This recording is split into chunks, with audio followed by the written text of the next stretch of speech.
Yeah! We are the full package. Oh, yes. And Kenya's watching. Thank you very much for joining us. I never heard the music so sweet. I repeat. One more, me brethren, big things are going. Remember, each and every Monday we have to share down the place with nothing but the best of smooth way the vibes in your favorite station. You know these things, man. Alafu kila Tuesday, kata simu tupo side, giving you Kenyan music from the 254. And of course, you can spice up your Wednesday by enjoying blazing hot hip-hop and R&B jams.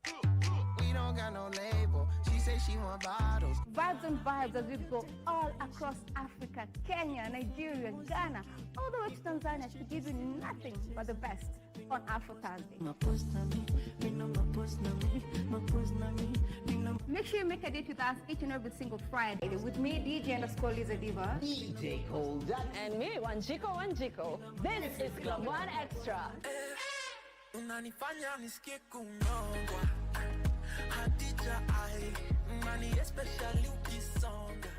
Are you a talented artist? Or are you passionate about a topic you want to discuss? But money can be very hard to find for an upcoming artist. Don't worry, Studio Mashinani has got your back. Sign up on ajira.co.ke to book a session with your music and video producers across the country. Work on your music, jingles, spoken words, and even podcasts to realize your dream. All for free. Studio Mashinani, Radani Talent.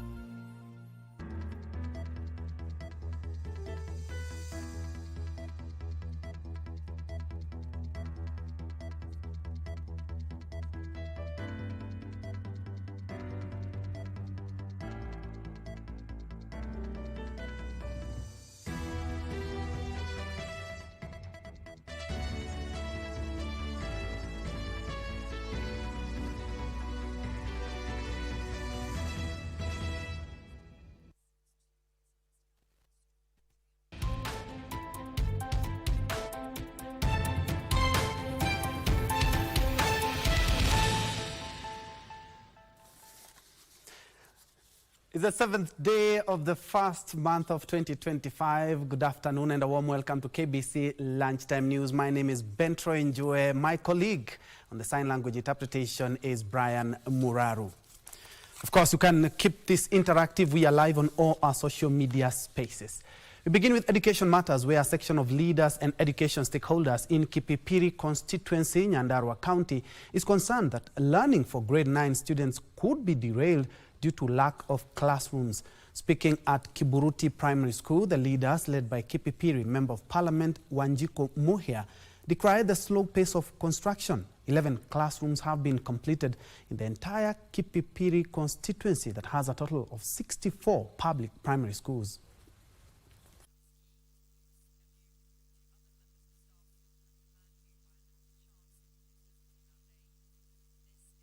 And as NGCDF, we sat down, procured the process, and started the classrooms construction during the holiday.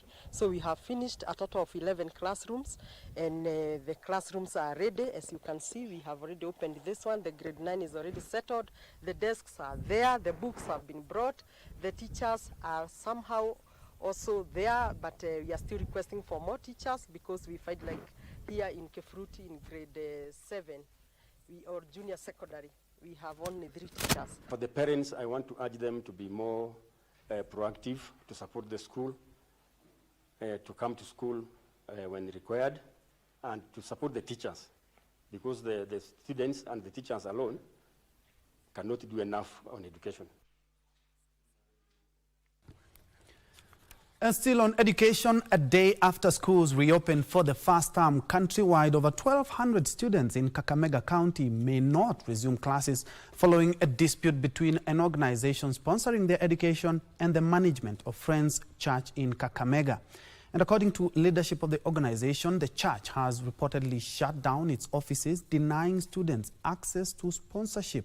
Nelson Ida, the Chief Executive Officer or the CEO of United Kenya Rising, whose offices are hosted within the Friends Church premises in Amalemba, says the organization is unable to access its offices, making it impossible to provide students with crucial documents such as fee payment receipts and other essential supplies. Kutupe kaka universities. Kuna wala in the home based program no familia model mbako nyumbani ambapo ilifaa tutume pesa kwa guardians wao watumie matumizi ya nini ya shule. Saa hizi we have done nothing, completely nothing, because our laptops, our transactions and everything ziko locked up on that. And I was shocked kusikia ati hapa hivi kunataka kufungwa, na sasa nikikuwa university ndio inanisaidia nitaenda api kama ikifungwa. Hii shirika imekuwa kubwa sana, imetusaidia kimpango nyumbani. Imetukua sisi wote pamoja na sister yangu, brother yangu, ikatupeleka shuleni. Hasa hii shirika naomba isifungwe, maofisi waendelee kusaidia jamii. Nilikuwa na maitima, baba yao alikufa, mama akakufa, wakanichukulia mtoto mmoja amesoma form 1, form 2, form 3, form 4.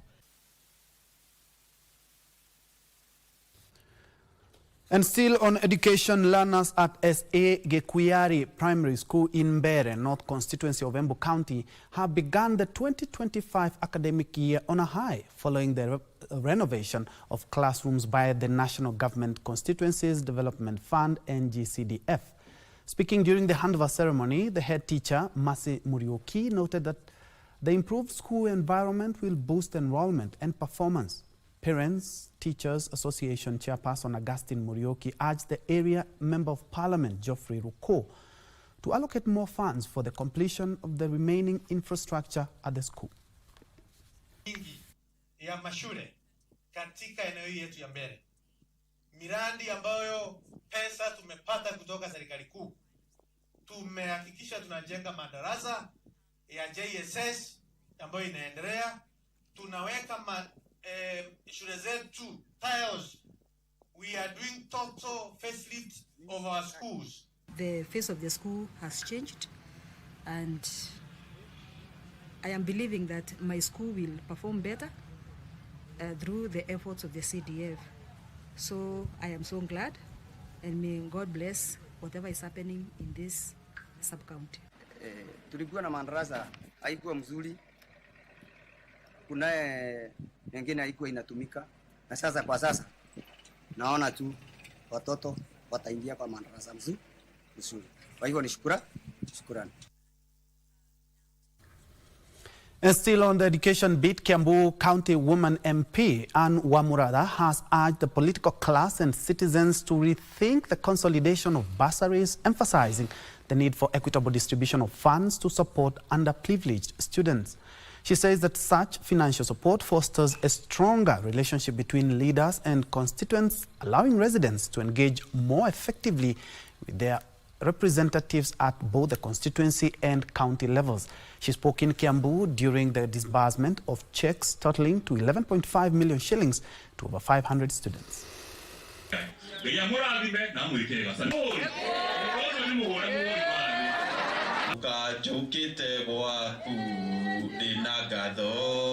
Hizi pesa zingetumiwa vile zinafaa na ziache pesa zingine zinapotelea kwa watu. I am sure the procedure ambayo inatumika ni mzuri kabisa, kwa sababu ikiwezesha kila mtu afikie wananchi wake na pesa ile amefikiwa, watoto watasoma kwa njia rahisi.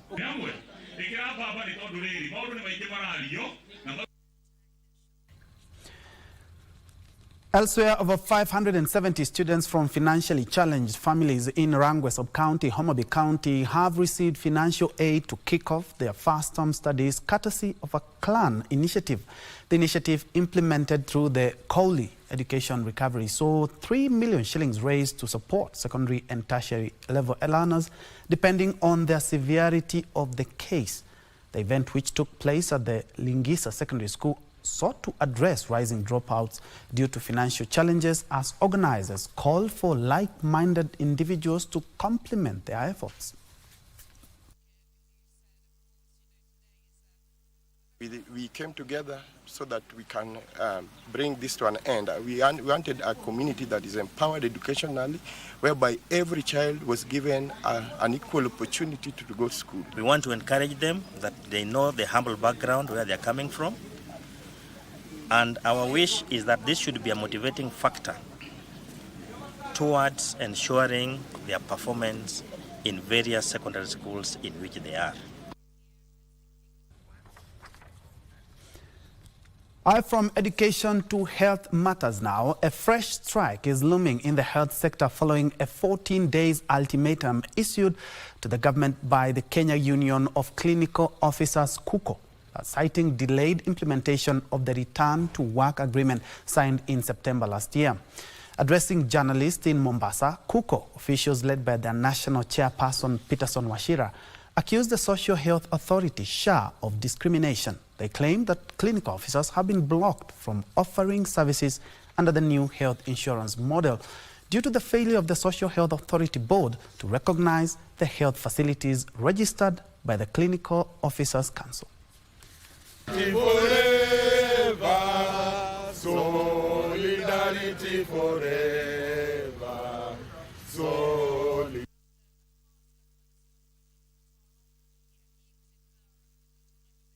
The ministry and the county governments have not fully implemented the return to work agreement, given that the deadline for implementation was the first day of September 2024. We have done numerous letters. They have refused to respond. And so we are saying they're in breach of the return to work agreement of the year 2024. And that is why we are here today to call them to account. And by that declare that we are calling for a strike in the next 14 days. All the clinic officers under the 47 counties, under the Ministry of Health, under Kenyatta National Hospital, under KUTRH, shall proceed on strike as from the midnight of 19th January 2024. The Social Health Authority has bluntly discriminated against clinical officers by excluding them from offering services under its framework. This discrimination, therefore, hinders the practice of clinical officers and causes widespread suffering among Kenyans who are denied essential services provided by clinical officers. Many are forced to pay out of pocket for healthcare services despite being a registered member of the Social Health Authority, exposing them to a significant financial strain, contrary to the objective of the Kenya government and under the universal health coverage. Moving on, the Kenya Publishers Association now says the distribution of grade 9 textbooks are in the final stages. Speaking in Nairobi, the association's chairperson, Kimani Kiarie, said distribution is at 85% with the exercise expected to be concluded next week on Monday. This even as he warned parents and teachers against purchasing counterfeit books.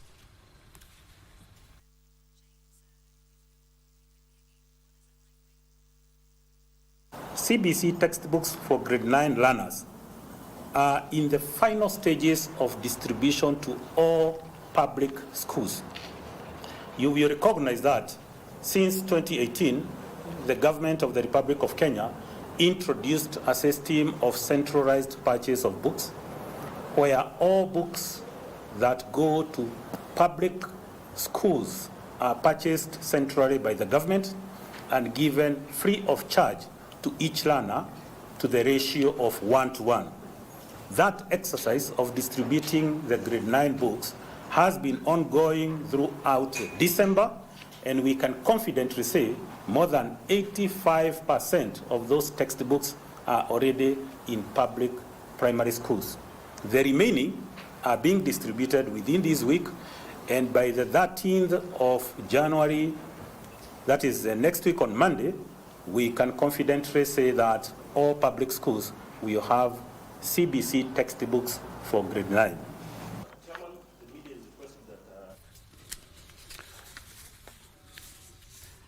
Moving on, a section of Mtwapa residents in Kilifi County staged demonstrations to defend Senate Speaker Amason Kingi against the criticism by NARC Kenya leader Martha Karua of abductions remarks. Kingi is among leaders who are urging parents not to abdicate their disciplinary role or face the consequences of their children's actions online.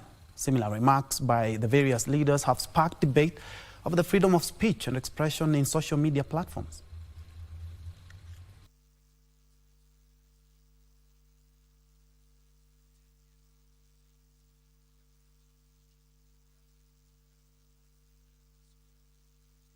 Tunavyojua sisi, kusema ukweli, kama mtoto hajafunzwa na mzazi, hufunzwa na ulimwengu. Lakini hajamaanisha kwamba mtoto yule ashikwe ama atakayemshika ni nani. Basi lile jambo ambalo sisi wanakilifi twaona twaletewa nalo shida na Martha Karua, msemo ulitumika lakini haukuwa na chuki yoyote na haukuwa na vita vyovyote. Mr. Kingi, Speaker, hakuongea vibaya kwamba mtoto afunzwe na wazazi wake. Aliongea kwa sababu huu msemo umekuweko tangu kitambo, hata sisi shuleni tumefunzwa hivyo. So huwezi kuchukua kwamba kuandika kitu kibaya kwa kiongozi and yet yule ni kiongozi. Kingi hakusema watoto watekwe nyara.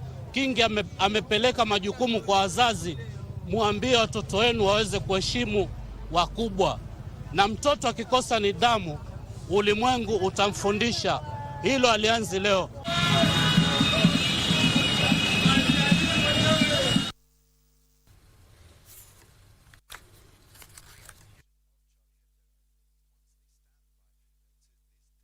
Parents drawn from the Kuria community in Migori County have been urged to take an active responsibility in educating girls on the detrimental effects of female genital mutilation as a way of eradicating the harmful practice.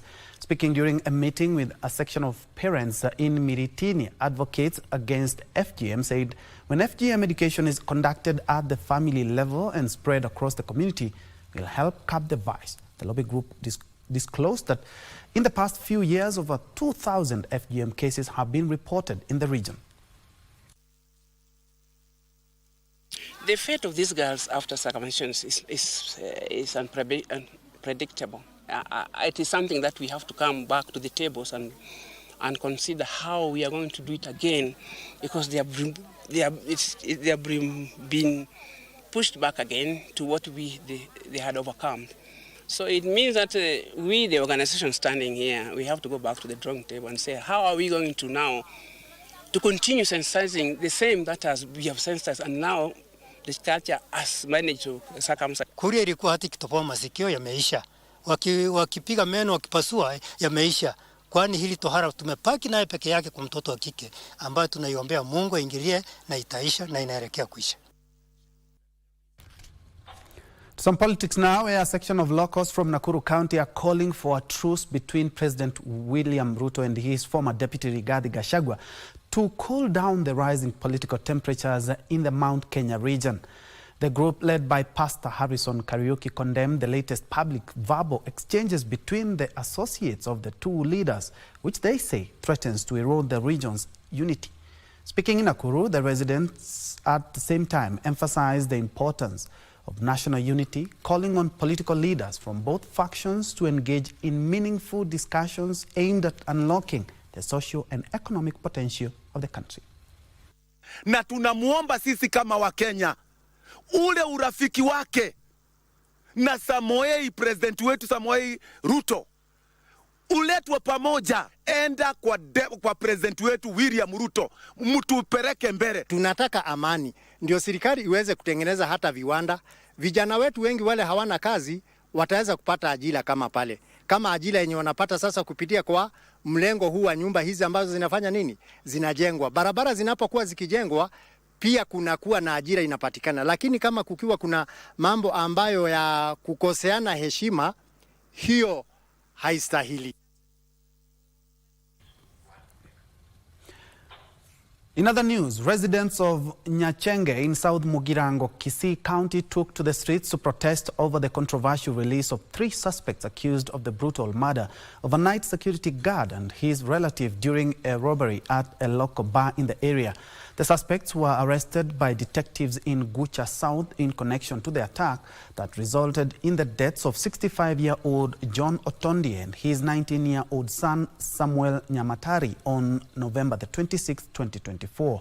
They were later released on the grounds of insufficient evidence. The residents have vowed to continue with the protest till justice is served to the deceased and their families.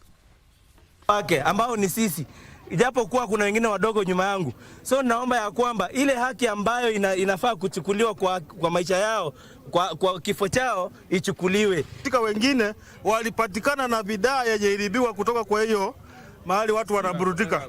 Walikuwa na simu, walikuwa na vitu zingine, hata zile nguo zilitolewa pale zilikuwa na damu, ilimaji na hii damu yenye ilikuwa imemwagika hapa. Naomba serikali itusaidie. Bwana watu wanaachiliwa na wanaua. Kesho itakuwa nini? Itakuwa tu next. Wale ambao waliua majamaa walishikwa. Na baada ya kushikwa, baada ya wiki moja wameajiriwa. So sisi tunauliza ya kwamba ni serikali gani ambayo iliwaachilia? Ni koti gani ambayo iliwaachilia? Bado wako hapa nje na wanatuhangaisha.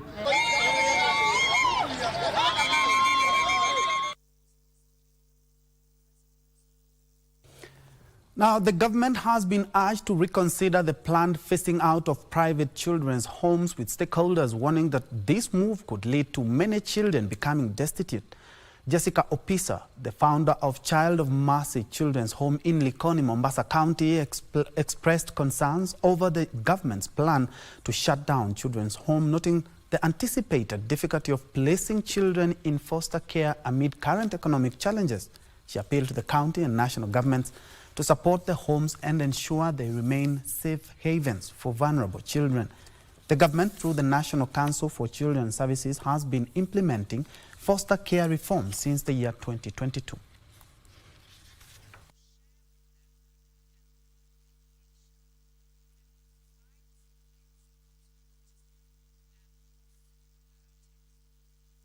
To take the children to the foster care homes. With the economy status at the moment, it's very hard. Who is going to foster a child? The environment here in Likoni, I don't think if someone can be able to take care of the children, because for us also we depend on well-wishers who come and support us. When the government decides to close these homes, it will cause a large number of street children back in towns and villages, and this will in turn also bring about insecurity issues, because now we'll have a lot of children lying idle in streets. They will be doing a lot of things, bad things. To Busia now, where a family from Limara in the county is appealing to authorities to take action against a woman said to have killed her 15-year-old daughter. The family, who witnessed a post-mortem being conducted on her body 12 days since her demise, say the woman, who was released on bond, is on the run. Preliminary findings indicate the girl, who was a student at Rangala Girls Secondary School in Siaya County, died from suffocation and trauma from a blunt object.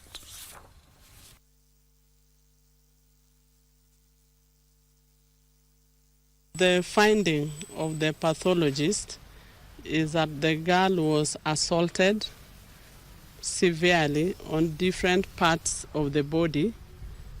She has serious assault, but she also has a blunt trauma to the head that caused bleeding inside the scalp. This woman was arrested and she was given a bond. At the end of the day, when we came to do a postmortem, we expected the DCI to produce the woman. The woman ran away. Now I'm asking for the relevant authority at least to look into such a kind of matter. Then they produce a lady to face the consequences of what she did. Mtoto kama amekosea, unamwadhibu kama mama. Lakini huwezi enda to the level, mtoto yangu amevurutiwa chini, mtoto yangu ameumizwa, amepigwa, blunt objects kwa vichwa. Very well, and on that crime watch, we are due for our fast break. But when we come back, I'll run you through a couple of more stories. We do business, and later on, it will be time to play. Keep it Channel 1.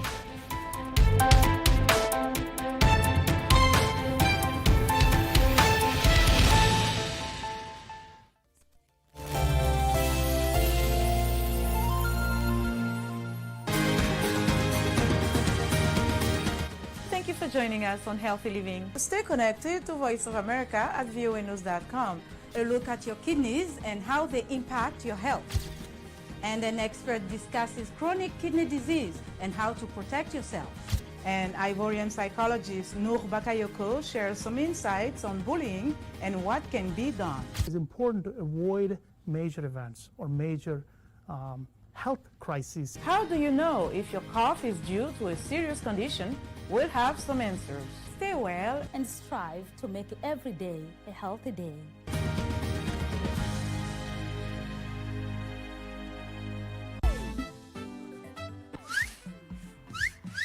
Swing, swing, muziki simbumba, talanda sindumba. Yeah, Julia, you know, I did not know you have another Indian talent. Mr. Sajid, I knew you are not the one to say no to easy and quick money. Me say no to easy and quick money? Really? Never. I moved to a new house. Hey, OMG. And the balcony view. Hey, another OMG. Butterfly. But in fact, get ready. We are going for swimming in a very few minutes. Ever crazy.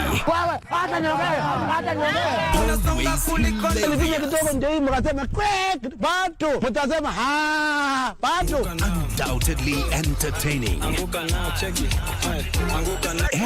mind-boggling. The savage netizens capturing that unique moment.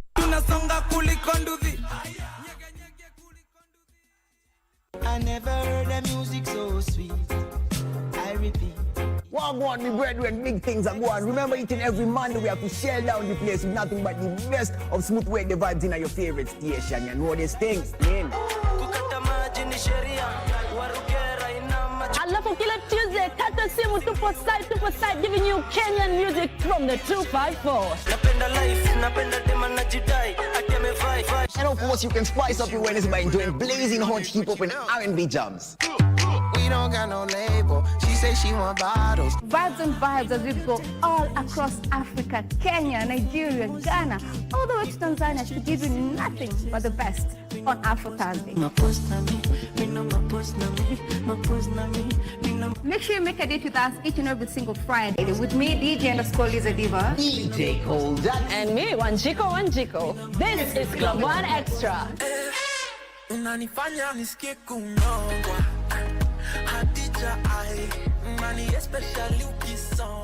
My heart is broken and it's calling out your name. Katika mlango wa kuwafanyia wazazi wema tumeamrishwa tuwaheshimu na pia tuwakirimu na tuwazungumzishe kwa kauli za heshima na pia kauli zenye kuwaonyesha kuwa tunawapenda hata watakapokuwa wao ni wazee.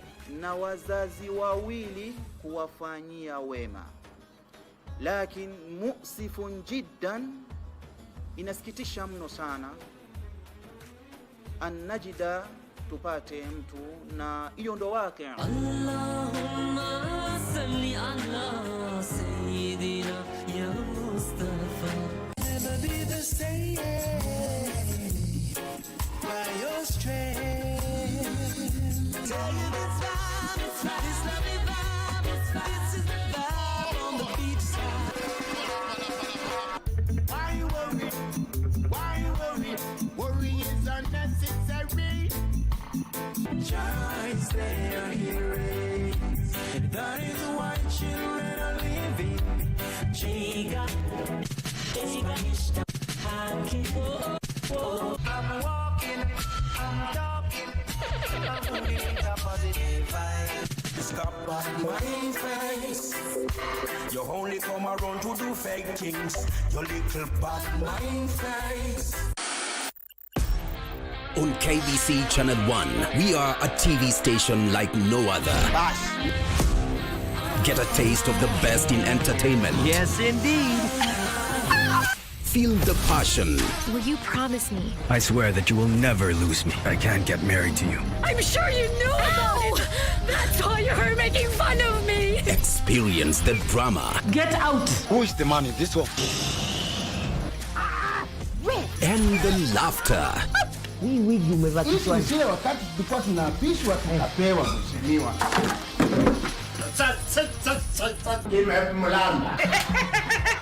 Move to the beat.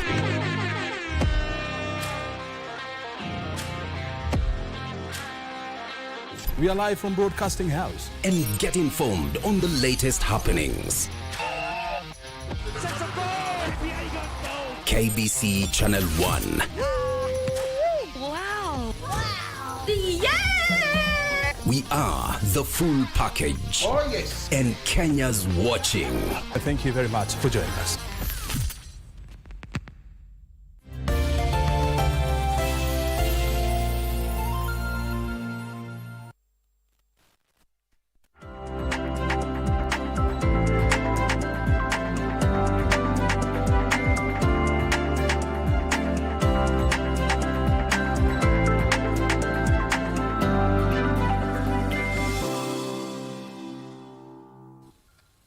Welcome back to Lunchtime News, and many thanks for keeping it Channel 1. Further afield, a US-based law firm representing families of victims in the Boeing crashes of Lion Air Flight 610 and Ethiopian Airlines Flight 302 intends to pursue investigations against Boeing over the crash of Jeju Air Flight 2216 that claimed the lives of 179 people in Muan, South Korea last month. Investigations continue into the Jeju Air Boeing 737-800 crash at Muan International Airport in South Korea that claimed the lives of 179 people on 29th of last month, with a preliminary report expected to be released within 30 days of the crash, according to International Civil Aviation Organization standards. This report provides initial findings, including data from the digital flight data recorder and cockpit voice recorder, as well as basic facts about the flight and the circumstances of the crash. Rebecca Law Chartered argues that preliminary reports do not determine causes or assign blame. The firm, through its attorney Holly Christensen, says it intends to initiate legal action to investigate the potential of mechanical failure as the cause of the crash. Christensen wants investigators to examine all possible causes and avoid focusing exclusively on a bad strike or issues related to the runway design.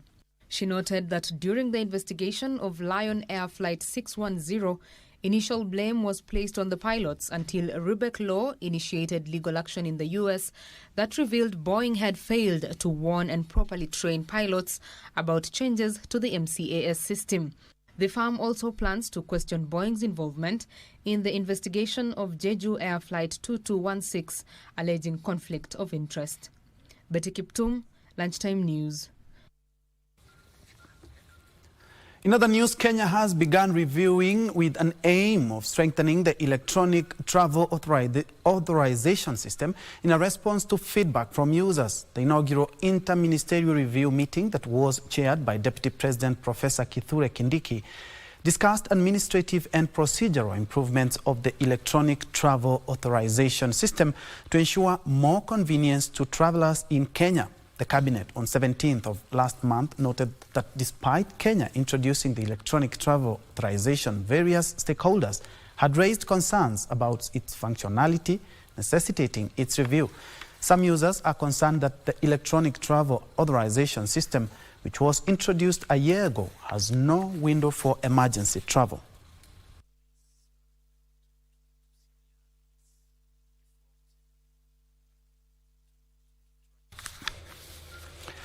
Now, the volume of unsold teas at the Mombasa tea auction has reduced to 3 million kilos from 100 kilos in August 2024 as demand for Kenyan tea increased. Tea Board of Kenya Chief Executive Officer Willy Mutai says the surge in tea exports has been fueled by the winter season in key markets and increased demand in the Chinese market.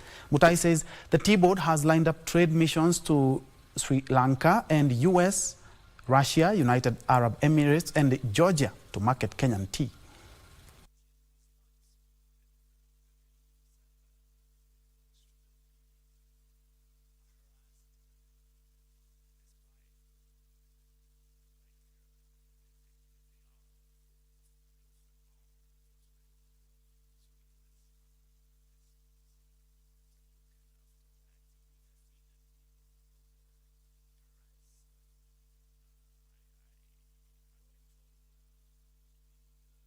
For the teas which were produced in 2023, we are only still remaining with 3 million kilos, which I think by this December we'll know the figures if it has dropped. I thought it was as by yesterday. We still have 3 million kilos, which is negligible. And the 2024 teas now it has been uptaken. So we are likely to be under 30 million kilos, including what we produce in December. Uptake of teas in the month of November, December, January, February, because of the winter in the various market destination where we are exporting our product. And there's also the high uptake in the month of February, given the countries who will be going for Ramadan.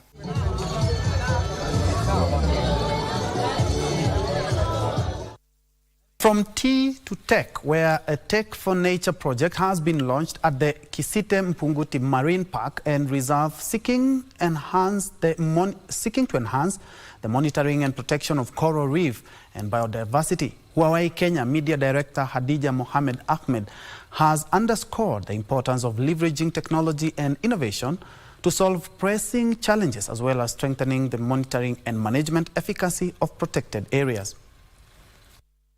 Despite significant efforts to protect wildlife and preserve habitats, human-induced threats such as deforestation, pollution, and habitat destruction continue to threaten the delicate balance of ecosystems. Environmentalists believe technology holds the key to securing a sustainable future. What we'll be doing here at the Kisite Marine Punguti Park in partnership with KWS and IUCN, we will install underwater cameras that will support in monitoring and evaluating the ecosystem in the marine park that is here. Huawei Kenya and the International Union for Conservation of Nature, in partnership with Kenya Wildlife Services, have unveiled a Tech for Nature project to monitor and protect coral reef and biodiversity at Kisite Mpunguti Marine Park and Reserve in Kwale County. This technology that we are bringing here is extremely important because it is actually the first one that is going to be used in Kenya in terms of marine conservation. The KWS has a lot of technology, cameras and all those outside on the terrestrial managed areas. But this will be the first kind of technology monitoring instrument, also data capturing and analysis. The 3-year project is aimed at strengthening the monitoring and management efficacy of the protected area. The project will see underwater cameras, photogrammetry, and audio monitoring technologies deployed to monitor marine life, including the biomass and population of parrotfish. Frederick Muki for Lunchtime News.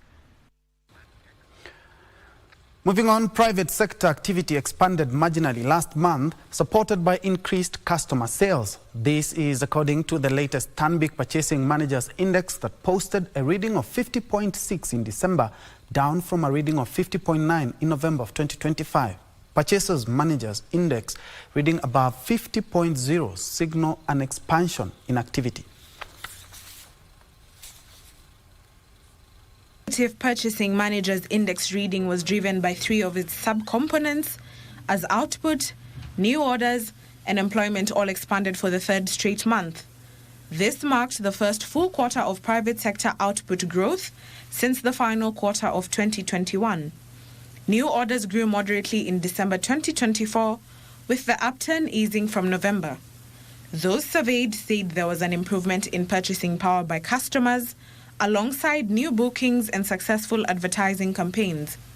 The rise in demand helped to sustain the current trend of input buying growth in December 2024, with a rise in purchases registered for the 5th month in a row. The latest Stanbic Purchasing Managers Index survey shows a build-up of price inflation in December 2024 as a sharp increase in input costs led private sector firms to raise selling prices at the quickest rate since December 2023.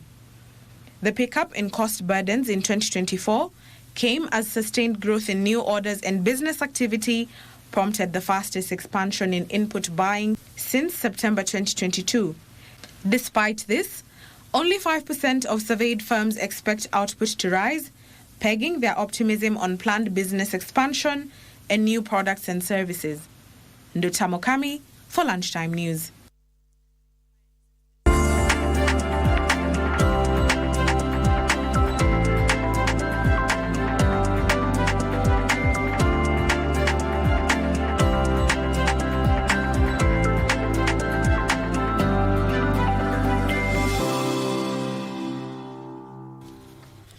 In other news, Ghana's former President John Dramani Mahama will be sworn in today in Accra. Elsewhere, at least 95 people have been confirmed dead and dozens injured after a major earthquake struck the mountainous Tibet region in China on Tuesday morning.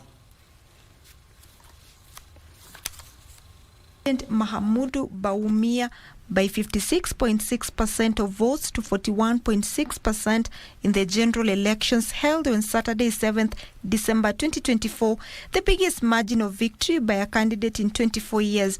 Mahama swept back to power after 8 years in opposition. Kenya's President William Ruto is among dignitaries who will attend the ceremony. Further, the death toll from an earthquake that hit Tibet's Holy Shigatse city in China early Tuesday morning has risen to 95, with dozens injured. The tremor had a magnitude of 7.1 and a depth of 10 kilometers, equivalent to 6 miles. Both power and water in the region have been disrupted. China Meteorological Administration says tremors were also felt in neighboring Nepal and parts of India.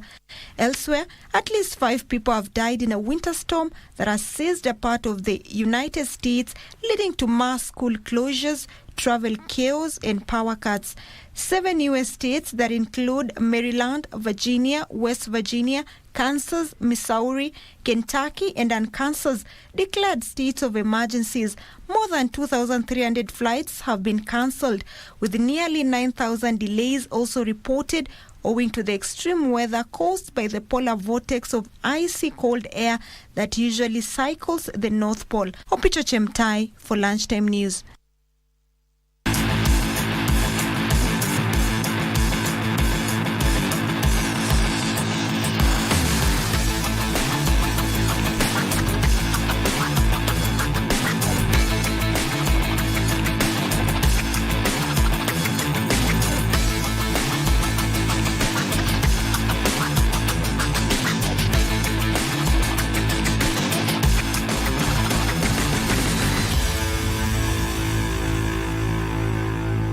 And in sports, Harambee Stars coach Francis Kimanzi is confident that despite being rated as the underdogs against Taifa Stars of Tanzania, his side will give their very best to collect maximum points after they drew their opening match against Burkina Faso in the Mapinduzi Cup. The Taifa Stars coach Ahmed Ali, on the other hand, says they have watched Kenya's game keenly and are well aware of the areas to exploit to get a win tonight in Zanzibar. I've got some knowledge about the way the players like to do it in Tanzania, but more important is the way they will do it against the players from Kenya, because what I know, it's about individual players or it's about the general.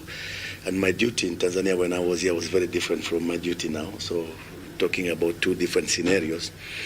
But all in all, it is now for the players to make the tournament a success by doing their best, entertaining also us, because whenever we teach them, we want to see it on the pitch.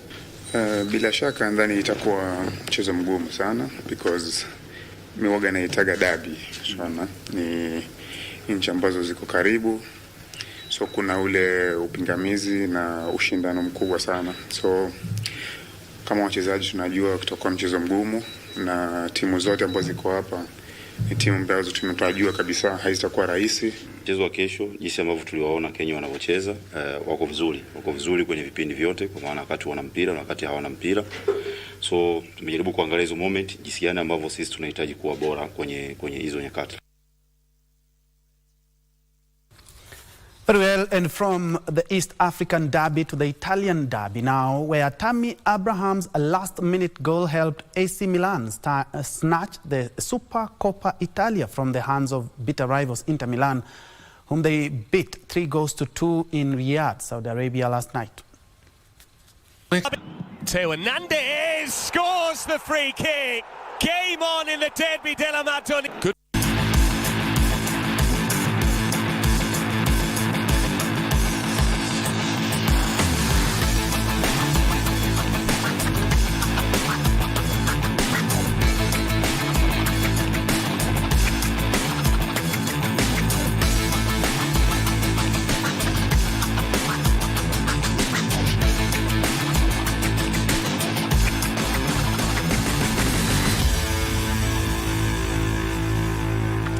Very well, and a quick one. The EPL semi-final resumes tonight, where the great Gunners Arsenal will be facing Newcastle United at the Emirates. So don't forget to check out KBC Channel 1 Sports News for the goal sights and the sounds.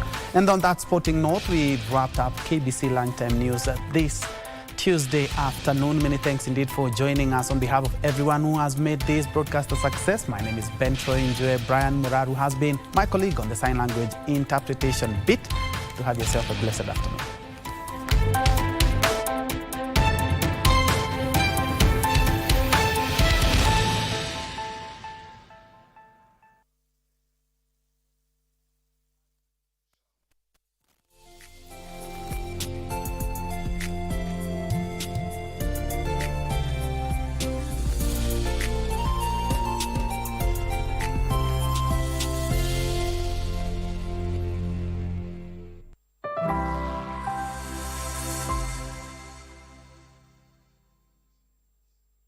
Have you ever tried repairing your phone? Well, it's not that easy, and phone manufacturers want to discourage us from doing so by